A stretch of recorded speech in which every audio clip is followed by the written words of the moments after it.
So a doctrine of the atonement called Penal Substitutionary Atonement is trending over on Christian Twitter.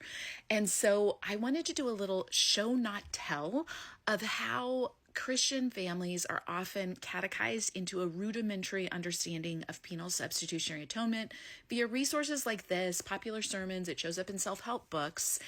And often it's the only or primary version of the atonement they hear. They aren't told that it's a relatively recent one, that it's one of a number of other atonement theories, that it's a controversial one, or that it's one that different corners of the historic Christian church do not hold to. So as a good novelist, I really do think show not tell is really powerful.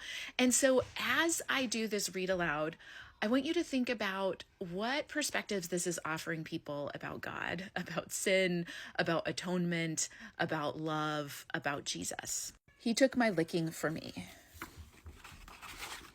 A classic folktale retold by Timothy Robinson, illustrations by Ben Sowards. This story is not mine. It is a folktale that belongs to the ages and is retold here for those who seek to feel more deeply the love of Christ. For my older brother Jesse, through his loving example and the many lickings he took for me, I have come to a more tangible understanding of the Savior's love for his brothers and sisters. Once upon a time, long ago during the Great Depression, way up in the mountains of Virginia, there was a one-room schoolhouse and a pack of rowdy students that no teacher could handle. The boys were so rough that they had sent 4 teachers packing that very year. A young, gray-eyed college graduate answered the ad for a new teacher and was given the job. The old school director looked him up and down and warned him, "I don't want to mislead. You're in for a beating. Ain't no bones about it. Every teacher's took it, and you'll take it too." "I'll risk it," said the young man. The next morning, the newly hired teacher stood before the class. "We're here to conduct school," he said. The boys in the class screamed and hooted. One of the boys, Big Tom, they called him, leaned over to the others and said, "I won't need no help. I can chase this little bird myself." Now, I want a good school, but I admit I don't know how to do that without your help. Suppose we have a few rules. You tell me what rules we should have, and I'll write them on the blackboard. "No stealing," someone shouted, and the teacher wrote it on the board. "On time," came another.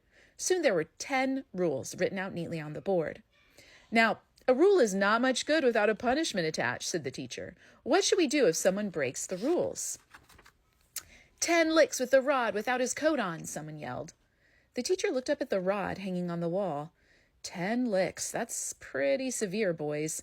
Are you ready to stand by it? The class agreed. Not long after, Big Tom came into the class very upset. Someone had stolen his lunch. The teacher interviewed the boys one by one and soon discovered the thief, a little scrawny fellow, scarcely 10 years old. The teacher called the boy forward to receive his punishment. "Take off your coat," he instructed. "I deserve it. I'm guilty. I'll take the 10 licks, but please don't make me take off my coat."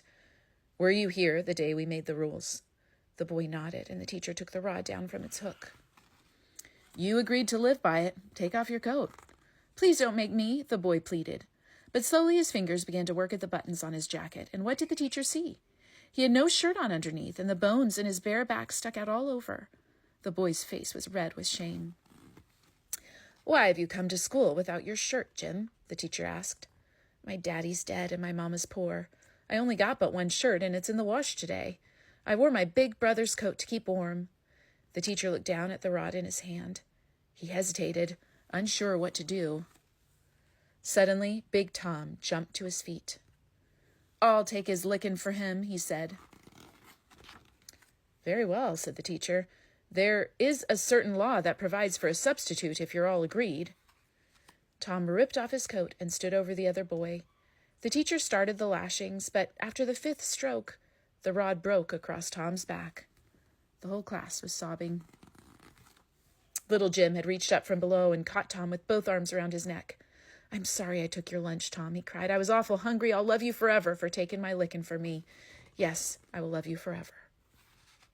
And then we have some verses from Isaiah at the end that are often used in penal substitutionary atonement theory. The end. So that is the end of story time. In the next reel, I'm going to do a little longer discussion and analysis of this. So join me for that if you like.